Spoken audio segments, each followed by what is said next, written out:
Aloha, shining ones! Whee! Instagram is telling everyone to come hang out. We are having a free astrology class, free mini astrology class today. Welcome, Morgan. Hello, hello. Hi, Emma. Hello, Mooj. Hello, hello. Aloha, family. Welcome, welcome, welcome. I was totally sitting down to film this. Hello, really? Yes, really. It's really happening. Welcome, welcome, welcome, everyone. Hi, hi, hi, hi, hi, hi, hi, hi, hi. I know, it was a surprise to me too. So that's what I was gonna say. It was a surprise to me too because I was sitting here. I literally just started filming the class that the little like baby class that we're gonna have today about the astrology houses, and I was filming it and I did the same thing that I just did here where I was like, aloha, shining ones, and I was like, I miss you guys. I should totally do this with you. You know, I have like stories that like I just will want to talk to you until forever. And so I will say the sun is setting now. So we have this like gorgeous golden light and it's setting. So I'm like trying not to end up here in the dark with you. So, okay. So you guys know that every time here, every so often I'm doing Instagram lives or Insta TVs where I'm doing mini astrology classes. So if you don't know, I think I have 8 other. Hi, Tiffany! Oh my goodness, one of my favorite teachers is here. Yeah. So glad that you're here. So if you don't know, I have, I think, about 8 mini astrology classes on my Insta TV that you can go and you can see. You can watch them anytime you want to. And so this is adding to that. So if you have been to one of my mini astrology classes before, you will know that I have my handy dandy chart here, and we're going to be hi everyone. We're going to be learning. That's what we're going to be doing today. We're going to be learning together. So one of the most common questions that has come up is, can I do a class about the houses specifically? So the astrology that I do is it's based off of like knowing your exact time. So I'll just get everyone set up. Okay, so if you're going to be able to do what we're going to do today, you're going to need to know your exact birth date, the exact time that you were born, and the place. So you need your birth date, time, and place. And the app that I use on my iPad and on my phone is called iFemeris. It is just on, I think that this might be backwards for you guys, but there it is. Take a screenshot. It's only for Apple. So if you are an Android user, you can download the app called Astro Gold. You can also go to the website, astro.com, and you'll be able to enter your birth date, time, and place on that website, and then you'll be able to get your chart for free. So when you see your chart, the reason why it's important to have the reason why it's important to have your exact birth date is because that designates where your rising sign is. And so the rising sign, is this backwards for you guys? Is this writing backwards? I don't even know if you can tell, because were those words backwards? Somebody tell me, is that backwards or is it coming through for you all? I feel like it might be backwards. So the rising sign, yes, it's backwards. Okay. So when you are looking at when you're looking at the chart, it's the rising sign is always going to be at the 9 o'clock position on the chart, even though I think this might look like 3 p.m. for you guys right now. So, but when you're looking at it, it's this, when I am looking at it like this is the 9 o'clock position on the chart. That's where your rising sign is going to be. So if you don't know your birth time, I do have an Insta TV where I help you to figure out if you do, is it possible to do your chart without knowing your birth time? The answer is yes. So there is that video is there to help you to figure that out.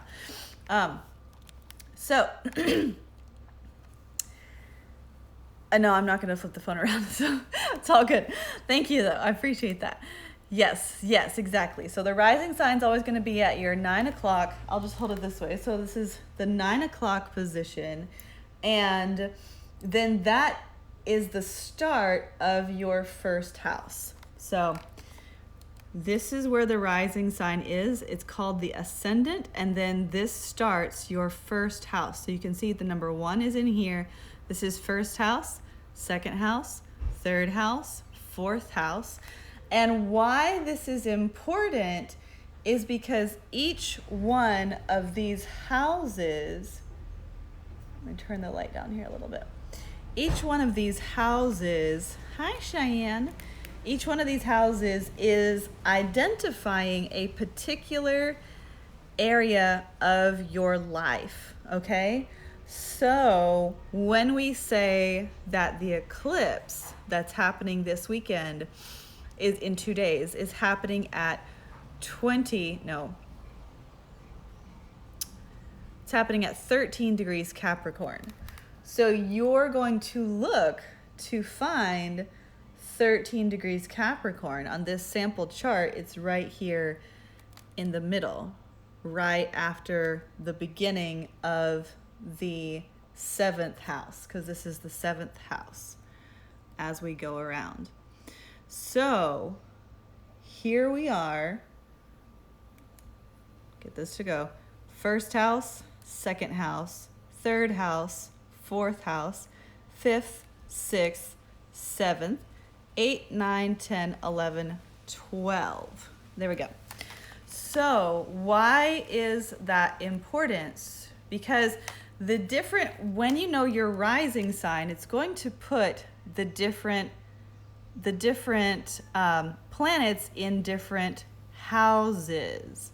And so, for example, why is this important? Because for the outer planets, like Pluto, Neptune, Uranus, and even Saturn, these are the outermost planets in our solar system, and they move really slowly, okay? So if you, or even Chiron, if you're familiar, Chiron is an asteroid. It looks like this, like a little key right here. Chiron is the wounded healer.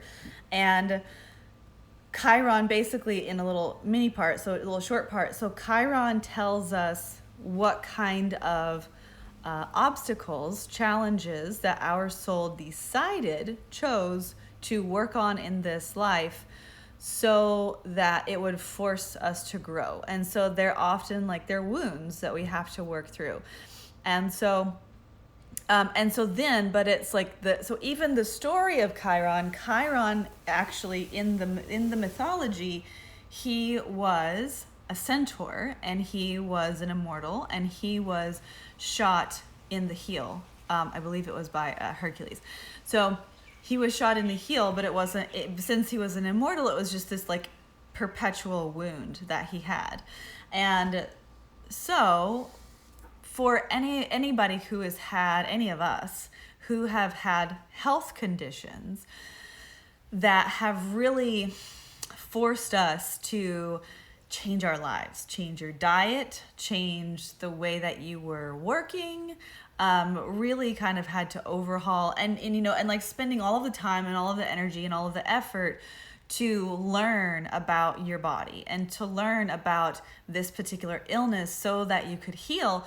So what happens whenever we have pain, struggle, suffering is that we hurl ourselves. It's kind of like, like you get brought to your knees so that you can grow and evolve. And so, but it's from those challenges that our soul chose, then we attain great growth. And so then we're able to teach those particular lessons to others. And that's the other side of Chiron, is that he is the wounded healer, but he was also a teacher to Apollo and Artemis and all of the gods and goddesses in the pantheon. And but for these planets that move really slowly, I promise we're going to get to houses, but for these planets and asteroids that are moving really slowly, it's not so relevant. So a lot of people might look and be like, oh, well, I have Chiron in Aries. And so they might have some story about, well, I might feel challenges around asserting myself or taking action, initiating things. I might have, difficulty with confrontation or something like that. Some stories around some challenges around Aries kind of energy, right? Because Aries is like initiating things, starting things, taking action. And but that's the reason that we want to clarify this, is that's not, for those planets that move slowly, that's not something that is your unique thing that you have to work on and heal in this lifetime. Because those planets move so slowly, that is your entire group. Hi Desiree, hi Lizzie. That's your entire group of the people who were born around the time that you were born. And that can be, it could be 2 years, it could be 10 years, but there's a big chunk of people who also have Chiron and Aries. And so that's not a personal, that's why these outer planets, Pluto, Neptune, Uranus, and even in Saturn, like that, they're not personal, they're transpersonal planets. And so, but what is important for you personally is what house those planets fall into. So for example, this person with Chiron here and Neptune here in the 10th house, that means that their soul has things to work on. Hi Nandi. That means that their soul has things to work on around their career, fame, destiny, reputation in the world, around really like their soul offering that they're sharing with the world, and that how they are seen and known in the world. So that's something that this person in this sample chart would be working on and could have some confusion on, unless they went a really spiritual route, because that's what it means to have Neptune in the 10th house. So that's why it's important to know about the houses, because when you know about the houses, that will tell you what specific area of your life is being activated by that planet or by that transit. If we're talking about the eclipse this weekend, that could be something that you would look at as well. So the good news is that all of the houses go in order of the astrological signs. So the first house is ruled by Aries. Second house is ruled by Taurus. Third house is ruled by Gemini. This is Cancer. Fourth house. Fifth house is Leo. Sixth house is Virgo. Don't worry, you can watch the replay and write it all down. Seventh house is the house of Libra. Eighth house is the house of Scorpio. Ninth house is the house of Sagittarius. Then we have 10th house is the house of Capricorn. 11th is the house of Aquarius. And 12th house is the house of Pisces. So you may notice that there are other signs that are out here on the outer wheel. So you would be like, okay, so, if the first house is ruled by Aries, but there's Gemini there at the beginning, because for this example, you have Gemini rising, and then second house is supposed to be ruled by Taurus, but here is Cancer. So it's just, this is the this, when we say that this is the house of Aries, this is the house of Taurus, Gemini, Cancer, and so on and so forth around the wheel, that's the traditional rulership of that house. So your rising sign will designate what flavor that particular house is manifesting for you in this lifetime. And this is why I love astrology, because it really initiates us into the realm of multi-dimensional, complex, paradoxical understanding. So, you know, it's kind of like, okay, well, I always talk about it like a soup. So, you know, it's like if you're like, okay, so I have, you know, where's the sun here? Okay, this person has a lot of things going on here. Okay, so for example, the 7th house traditionally ruled by Libra. But this person's 7th house is being activated by Sagittarius because of their rising sign. So let's see if I can hold this here. So 7th house traditionally ruled by Libra, and this person's 7th house is ruled by Sagittarius. Their sun is in Sagittarius, but they also have Jupiter here in Capricorn, and they have a few other things here happening in Capricorn. So there's a soup happening here that is one part Libra, because that's this house, and then it's one part Sagittarius, because Sagittarius is governing this house. Although Libra is the traditional ruler in this chart, Sagittarius is governing the 7th house. Then we have the sun shining the solar light, and the sun rules Leo. So I could say like a little Leo energy, but the sun is really more personal than that. But then having Jupiter in here amplifies that Sagittarius energy. So it's really kind of like this soup, and you're like, well, how can it be Libra and Sagittarius and Capricorn at the same time? But it's also like but you have to be able to swirl all of these different ideas in your mind at the same time, instead of trying to, like, you know, our linear human mind wants to be like, well, is it this or is it this? Like, which one is it? And the astrology is like, well, it's a little bit of this and a little bit of this, and it's like this soup, and it's like a puree. You know, it's like when the soup is pureed, you can't pull the carrots out anymore because the carrots are just in there with everything. So it really forces us to hold complex and oftentimes paradoxical or opposite ideas at the same time and try to like feel how they all work together. So, all right, I'm getting excited about it. So, okay, so first house. First house is ruled by Aries in its traditional rulership. So when you look at your birth chart, whatever planets you have in here, they're going to be, so the first, so being ruled by Aries, it's an initiating house. And so when we meet people, they see us first by our physical appearance. So the first house rules your physical appearance.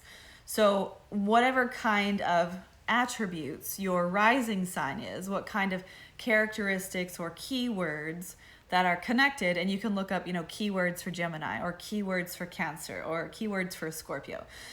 So this is what, when we're in Astro Empowerment, we spend 6 months really diving into all of this, because it really is this thing that you have to be able to feel. You know, whatever I can tell you right now is something that you can like intellectually understand, but there's so much more of it, and it's really feeling the different pieces, knowing how they function, and then seeing how they all work together. So the function of the first house is how people see you when they first meet you. And so before the days of the internet, this was most often when you're meeting someone for the first time at a party or a networking event, or you be at a party, you go to a gathering, you meet someone, you go to a meeting, or someone you got hired at work or something like that. That's when you get into a lift with someone else and you don't know them, and so then your rising sign comes out. The rising sign in the first house is representative of the rising sign as well, but it's also kind of like the rising sign is, and the first house is connected to the mechanics of the sign that are the attributes of how you act when you first meet somebody, but it's also how you act when you are uncomfortable, right? Because it's kind of like your default way of operating. So for example, someone with first house with the Gemini rising, this person is going to talk. This person is going to talk when they're anxious. When they feel uncomfortable, they're going to talk. And they might feel a little bit more reserved than someone with a pure, or maybe their whole first house was ruled by Gemini, but this person, half of their first house is ruled by Cancer as well. So they have a little bit, they might talk about more like nurturing things. They might talk about food, so this person, when you first meet them and they feel uncomfortable, they might talk about food. So first house is how you show up in the world, how people see you, how you dress, physical manifestation. When you're having like a Venus transit across your first house, you might decide to change your hair. So that's that's how that house works. So then second house is ruled by Taurus. So whatever is happening in your second house is all about values. It's ruled by Taurus. So Taurus is an earth sign, and so it's all about physical, material things. The second house is also talked about as the house of money, the house of earning money specifically, right? Because Taurus is the bull that is pulling the, what is that called? To till, it's got the yoke on it. I can remember all the pieces of it, but it's the plow. The bull is pulling the plow. The bull is pulling the plow, and it's tilling the earth, because it's an earth sign, so that you can plant things in there. And so second house, whatever planets you have, will give you an indication of what your values are, what's important to you. If you have Venus in the second house, of course it's in its own sign because Venus rules Taurus, but it's a lot about, like you value beauty and you want your physical environment to be very beautiful. You like the physical things around you to be beautiful. Second house is also, there's so many things. Again, this is like a teeny tiny version, but second house is about, it's about your earning abilities, what you think is valuable. It's also about your self-confidence, again, your values. So then I'm going to try and keep this close. We're like losing the light here. So third house. Third house is the house of Gemini here. So this person has their moon in Leo in the third house. So third house is generally traditionally talked about as siblings or neighbors. It's like people that you see every day. It's also talked about, Gemini is like this kind of energy of like primary school, learning something. I also like to think of the energy of Gemini is the energy of a merchant. So like a merchant, a local merchant, not an international merchant, because an international merchant would be more Sagittarius. But a merchant takes something from one place and then sells it in another place. So they're not changing the item, they're just getting it here and taking it here. And it's the same thing like with a reporter or a journalist. So they're getting information from here and hopefully they're not changing it too much, but then they're putting it there so that you can access it. They're doing the interviews, they're getting the information, and then they're putting it there. So it's really, or like a translator, a translator is not changing what they hear in the original language and then translating it into a different language, but they're taking the information and moving it from place to place. So that has this kind of Gemini energy about it. So that's the third house. So having your moon in the third house would mean, like, moon is like a lot, I'm going into more detail than I planned, but moon is about your emotions and how you feel comfortable. And so this person could be super comfortable, like speaking about their emotions, talking about their feelings would make them feel safe. Someone asking them, because they're a Leo moon, someone inviting them to talk about their emotions, to talk about themselves, Leo, would make this person feel very safe, moon. Okay, so fourth house, whoop, it went away. Fourth house is ruled by Cancer. So fourth house is here, right there. Fourth house is here, is ruled by Cancer. You'll also know that there's kind of this crosshairs in the middle of the chart, these two larger black lines going across, rising. This is the ascendant, this is the descendant, this is the midheaven. This was the highest point of the sun on that day in the place where you were born. And then that was called the nadir. This is the deepest, this was when the sun was the farthest beneath the earth. So this is the below the earth, this is the horizon, and this is what is in the sky on the time when you were born. Okay, so fourth house is ruled by Cancer. It's all about home, family of origin. It's not traditionally talked about as a money house, but I think of the fourth house as a money house because Cancer is all about safety and like what makes the fourth house and Cancer it's about home, family of origin, physical structure of your home, family of origin, your parents, your immediate family, your grandparents, things like that. And then that's why you can take the class. So I know it's so confusing. There's lots of things. So, but I think it's also, to me, because the idea of like having a physical home in our modern culture is not really so connected to feeling safe. I mean, of course, like, shelter, basic human needs, and in the realm of like people being like digital nomads, traveling laptop lifestyle, it's really kind of like, as long as they have the ability to make money through the internet, then they feel safe, and they might be traveling in a normal time, traveling from place to place to place to place, but they're still able to make money through their online business, and that makes them feel safe. So to me, it's really, fourth house is all about whatever makes you feel safe. And this is where I said it's like, it is very complex, and you do have to take it piece by piece. And so we're not really going to talk about planets in the different houses or signs ruling the different houses. This is just to understand the mechanisms of the houses themselves.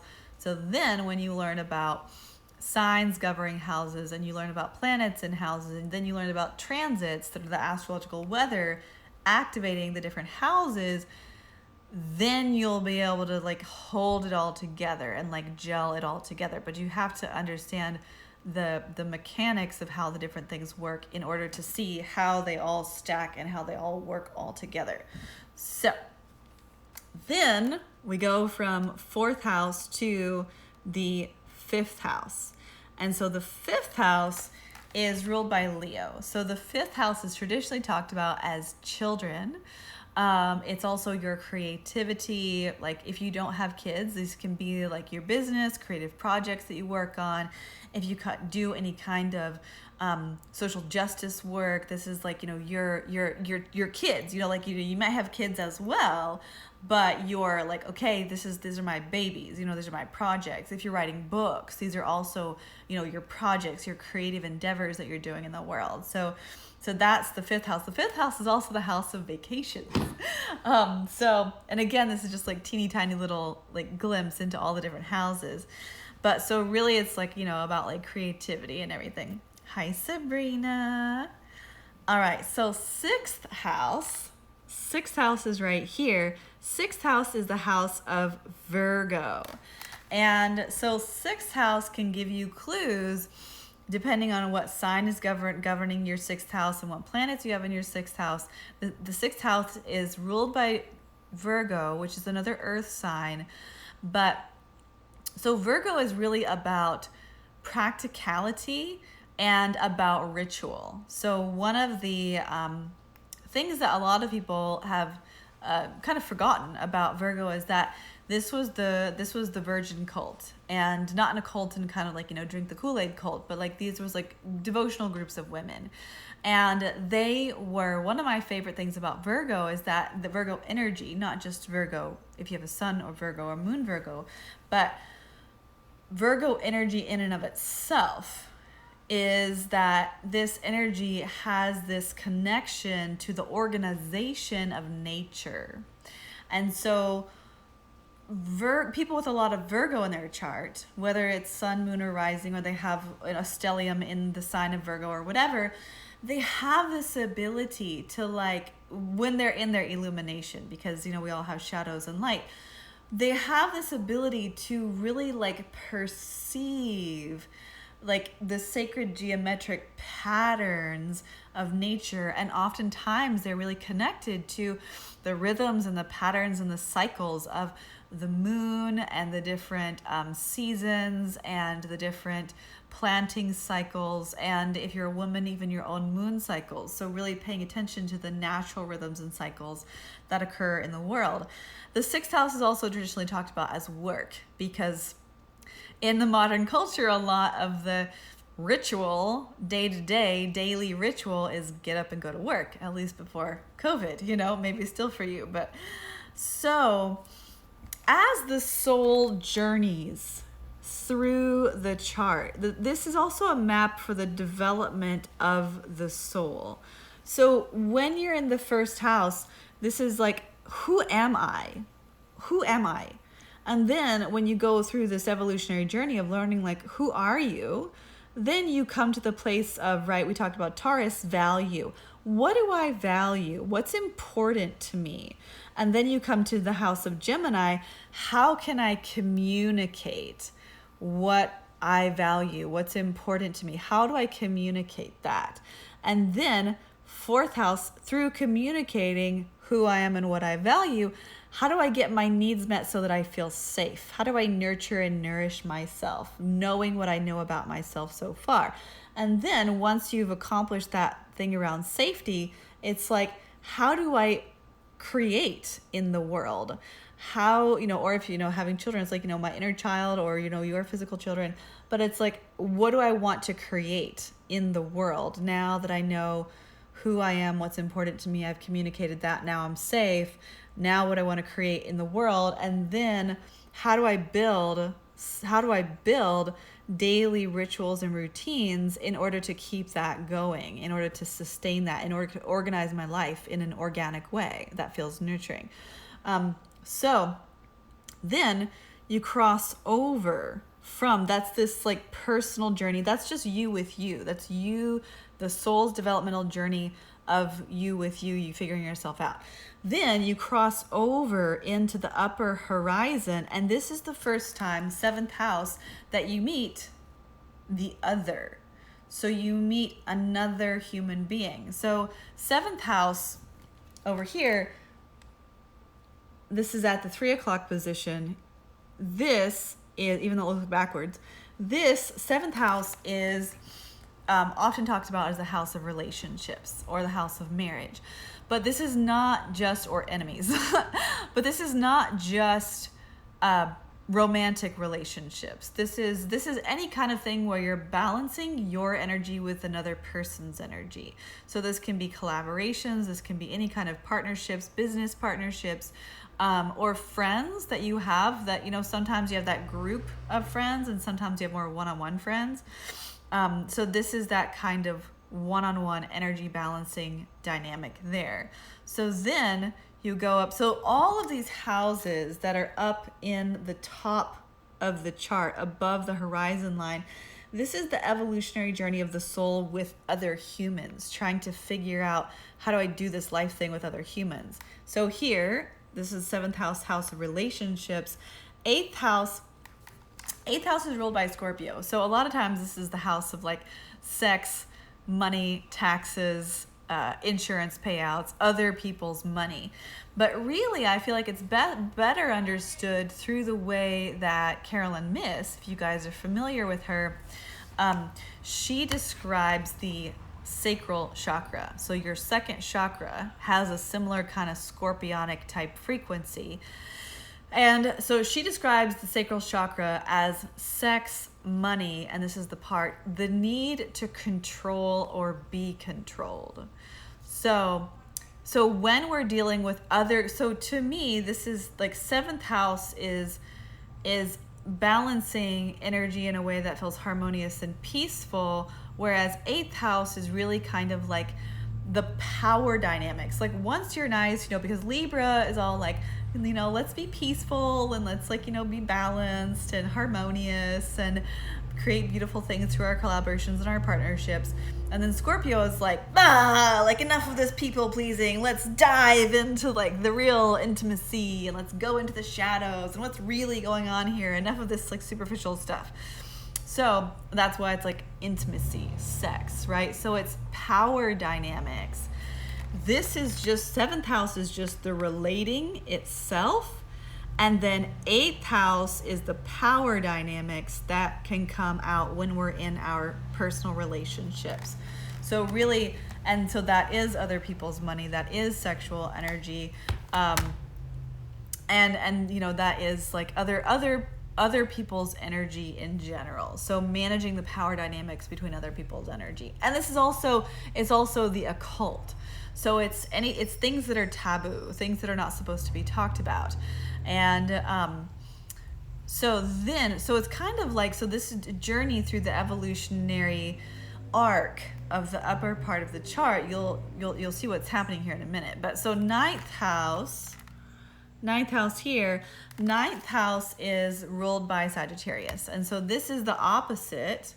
So I want you to remember all of the different signs that we've gone through so far, because some people say that there are not 12 signs or 12 houses, but they're just actually 6 polarities. They're balancing the different opposite energies.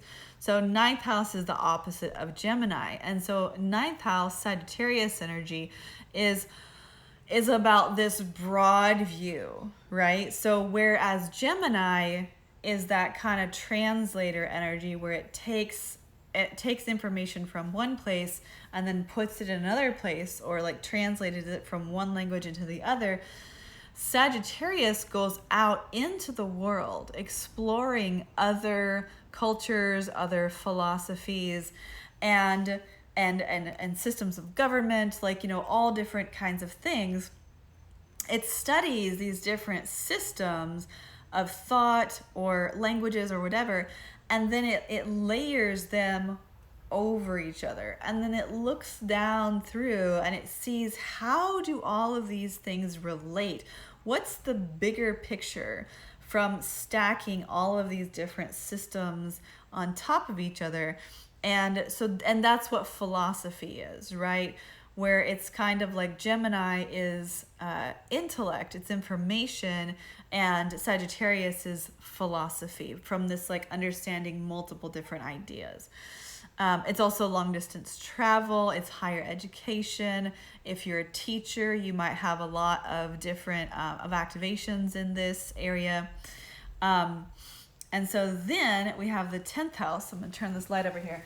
We have the 10th house, which is ruled by Capricorn.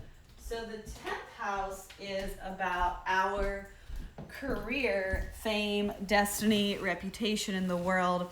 It's about the legacy, because Saturn rules Capricorn. So 10th house here is about the legacy. Saturn wants to create lasting results. They do require hard work and effort over time, all Saturn words, and it wants to create this legacy of what it is that you came here to share with the world. What will people know you for when you're gone?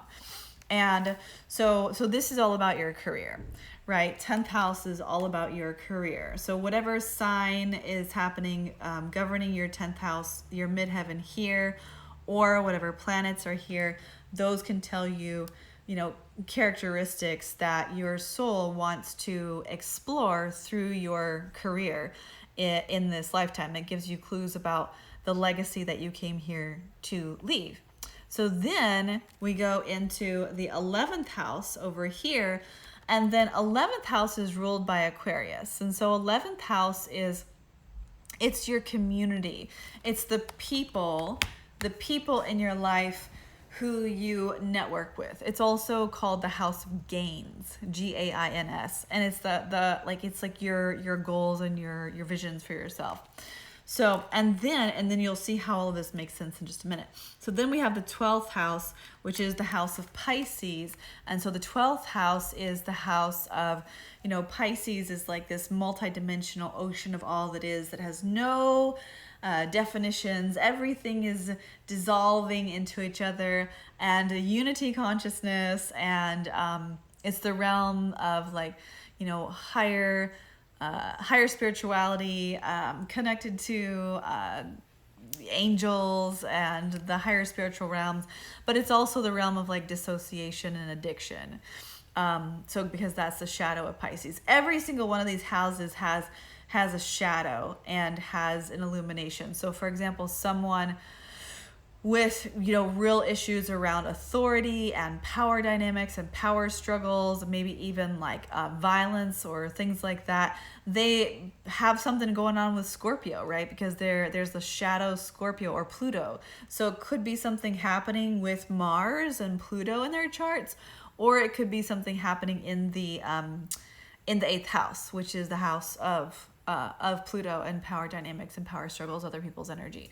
So the path that the soul traverses, it's gone through this lower journey of self-development with the self. Then it crosses the horizon, and then it begins the journey of self-development and exploration and understanding of the self through and with other people. So here again, 7th house is, relationships. Okay, now I'm not the only person. Now, I've discovered that, I'm in a relationship with someone. And so really striving to find balancing the energies, harmony and peace. And then, we go into this deeper exploration. So the house of Scorpio is enough of this superficial, harmony and, on the surface stuff. And now let's go into the depths. So let's really understand what's really going on. And so, this is also this kind of deep shadow work and, doing depth psychology or therapy or astrology, anything that you're doing to learn about the inner workings of your psyche. That's 8th house stuff. So the soul, finds harmony in relationships, but then is now I want to really learn how to do this better from a deeper level. So then goes into the inner sanctum, really learns how to understand power in relationship to other people. Then emerges from those watery depths, then comes into the 9th house Sagittarius and says, okay, that was intense. Let's now go to the vista, let's have the view. Let's have the overview. We've had this kind of myopic, deep introspection, and now it's kind of what's the overview? What did I learn? Synthesizing, what did I learn about all of that deep inner work? And how can I teach this to others? How can I share this to others? And then through everything that's been learned in the 9th house, and maybe even learned and so much that it's being taught now, this is where we develop our career. So then it's kind of okay, you've done all of this deep work. Now you've learned things and now you're synthesizing them, able to see the bigger picture, able to form some kind of your own personal philosophy around what you've learned. And now you're teaching it to others. And so then that becomes the legacy that you leave. That becomes the thing that you're known for. It becomes, people are they might not know you personally, but they might say, I've heard about her, or I've heard about him, she does this or he does that. And so that's where it's this is kind of your reputation. So then you're forming a career, you're forming a body of work, you're forming a legacy that you're leaving from what you've learned and you're teaching to people now. then you take that, you're busy like, working on your business, and then you take that to your community. So then you take that out and you share it with everyone in your community so that everyone can benefit from the things that you've learned. And that's why this is also the house of gains, because it's like that's where you receive the reward for doing all this work. And so that's where there's a gain that comes in. So you're taking things, you're sharing with them for the community. The community is benefiting because they're getting to learn as well, and then you're getting to gain as well, because this is like kind of like the payoff for what you've been doing. And then this is kind of like your retirement. So then you go into the 12th house, and then you become like contemplative, and you're like, okay, I need to like meditate, because you also know this is the soul's journey through the houses. You know that you're preparing to begin again, right? Because this is the omega and this is the alpha. This is the end and this is the beginning. So, so the sun walks this whole path.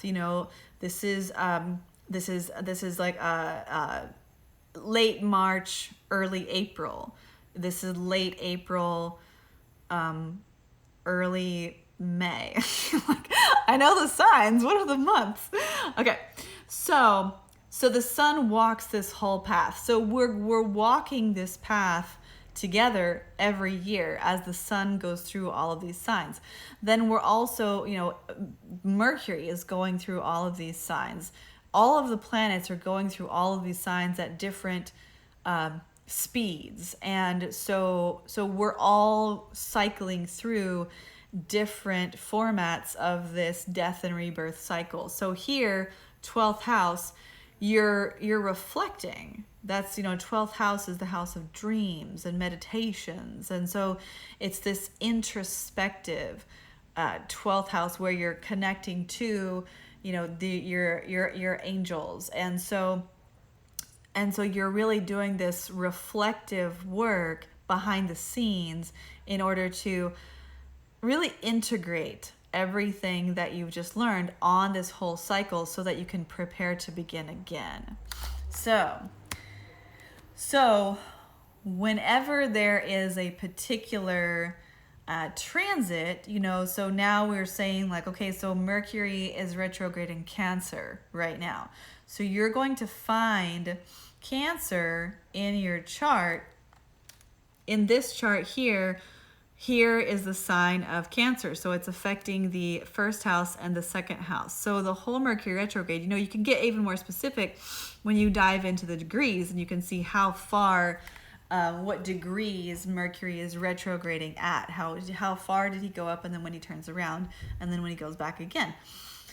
So, but we could say, and this is, for whatever house you have Cancer, whatever house Cancer is ruling in your chart, then, so for this one example, first and second house, but it's really the gateway of the second house. So this Mercury retrograde, if your second house is ruled by Cancer here, this Mercury retrograde is really a reevaluation of your values and what's important to you. Maybe it's a reevaluation of how you make money in the world. Maybe it's a reevaluation of how you shine your light, how you share your self-confidence. It could be even a reevaluation of your diet, because it's also like, the food that you put into your mouth is ruled by Taurus. So, and then the eclipse that's happening this weekend is in Capricorn. So you can get more nuanced when you dial it into the degrees. The eclipse is happening at 13 degrees Capricorn. So whatever house that's in for you, you'll be able to know this is what is up for you this weekend, right? Full moon lunar eclipse happening in Capricorn. For this person, it's literally right on the beginning of their 8th house, right? So could be power struggles with another person, could be really taking back your own personal power. Maybe they've been doing tantric work, and so they've been really not with another person, but like white tantra, where you're really learning about your own power.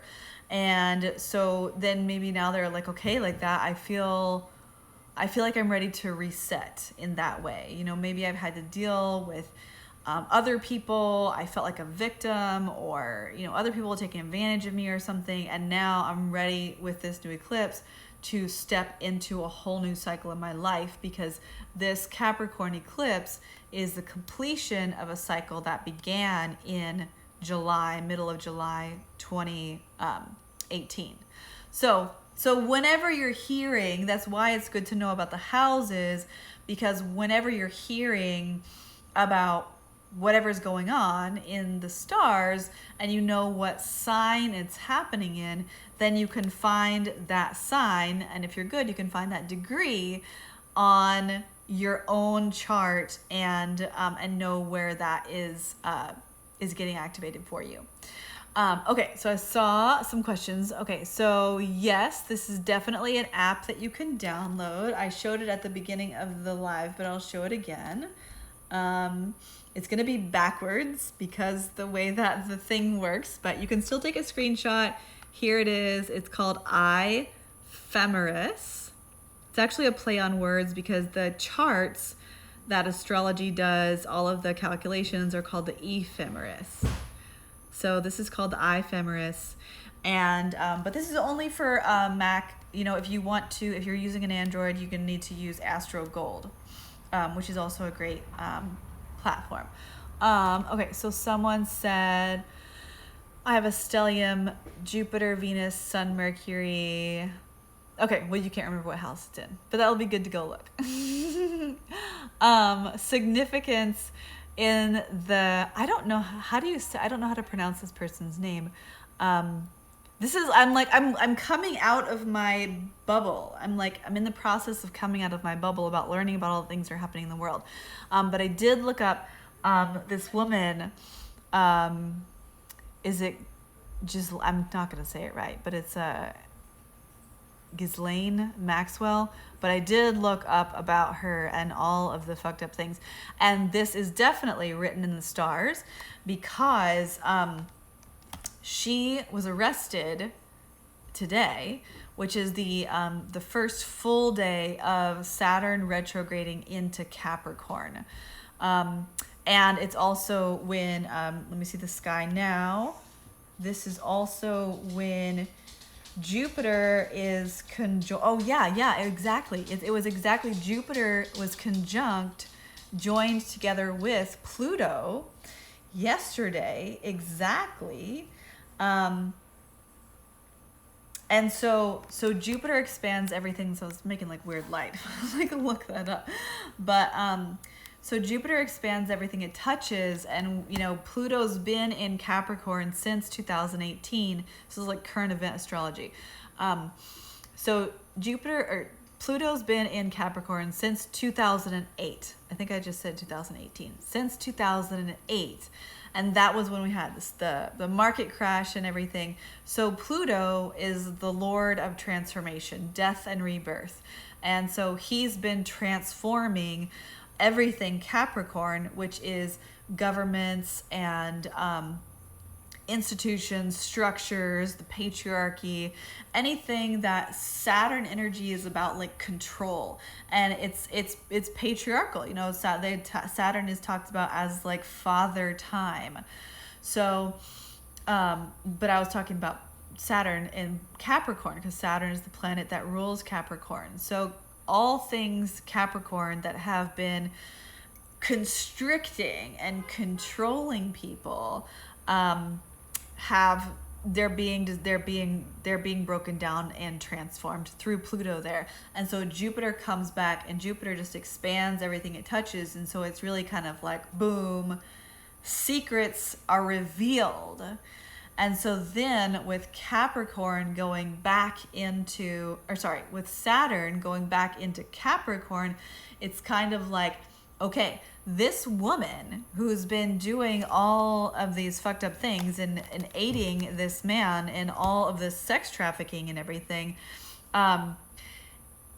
she was exposed for perjury, you know? So it's like, so she was at this trial, lied, and now it's like, oh no, you know, secrets are revealed, Jupiter and Pluto, now this, like, all these secrets, all those things that were hidden Pluto are being revealed, exposed, they're being expanded, Jupiter. And so Saturn, it would be interesting to see what was happening with her and her trial, or, not her trial, but like, her situation back in January, because that was a Saturn-Pluto conjunction. Or wherever Saturn was at that same time that he's retrograded back to now. So because it's like they had to go back and be like, Saturn was like, no, there was a control mechanism that needs to be transformed in this patriarchy. And so now we have to go back. When Saturn's retrograde, or any planet is retrograde, it's kind of like, oh, we need to go talk about that again. So yeah, it is. Yeah, it is a very good overall healing, overall womb energy of the earth.